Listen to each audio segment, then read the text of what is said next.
Qayyum diary headline समारिटियूं तफ़सीली ख़बर में भली कार ब्रेकिंग न्यूज़ असां शेयर कंदासीं। टंडो बागो में पुलिस शाइर अदीब ऐं ड्रामा लेखक असगर पिताफ़ी ते मंशात जो केस दाख़िल करे छॾियो आहे। सहाफ़ियुनि अदीबनि ऐं शाइरनि में कावड़ जी लहर पकड़ियल आहे। IG सिंध खां मामले जी जांच ऐं इंसाफ़ जी घुर कई वई आहे।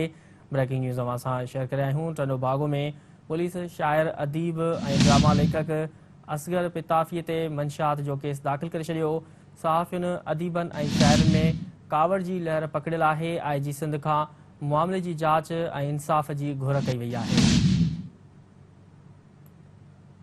ब्रेकिंग न्यूज़ असां शेयर करे आहियूं। टंडो बागो में पुलिस शाइर अदीब ऐं ड्रामा लेखक असगर पिताफ़ी ते मंशात जो केस दाख़िल करे छॾियो।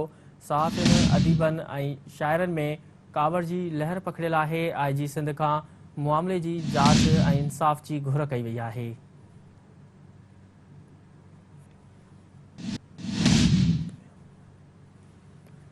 ख़बर असां शेयर करे आहियूं। टंडो बागो में पुलिस शाइर अदीब ऐं ड्रामा लेखक असगर पिताफ़ी ते मंशात जो केस दाख़िल करे छॾियो। सहाफ़ियुनि अदीबनि ऐं शाइरनि में कावड़ जी लहर पकड़ियल आहे।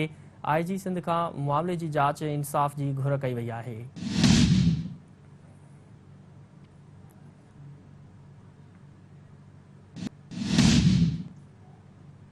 वधिक तफ़सील मालूम कंदासीं। टेलीफोन लाइन ते मौजूदु आहे इसाक मेमण। जी इसाक, टंडो बागो में पुलिस शाइर अदीब ऐं ड्रामा लेखक असगर पिताफ़ी ते मंशा जो केस दाख़िल करे छॾियो आहे। वधीक तफ़सील नवां ॾाढा लॻे।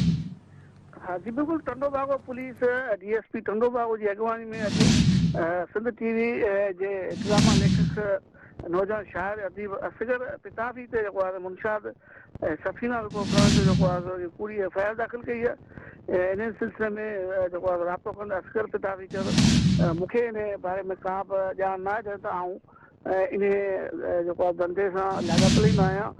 भले उनजी जांच कराई वञे। पुलिस जेको आहे ज़ाती दुश्मनी जे बुनियाद ते या उते जेके बांसर वॾेरा जेके धंधे में मुलवस थिया हुआ उन्हनि जी बच ते जेको आहे मूंखे उन जा नाला कढी मूंखे जेको आहे शामिलु कयो आहे।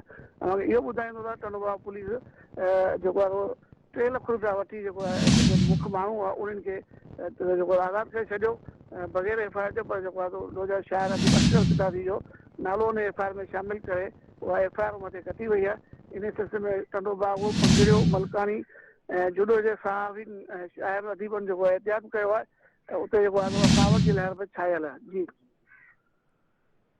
ठीकु आहे इसाक मेमण तफ़सील ॾियण लाइ।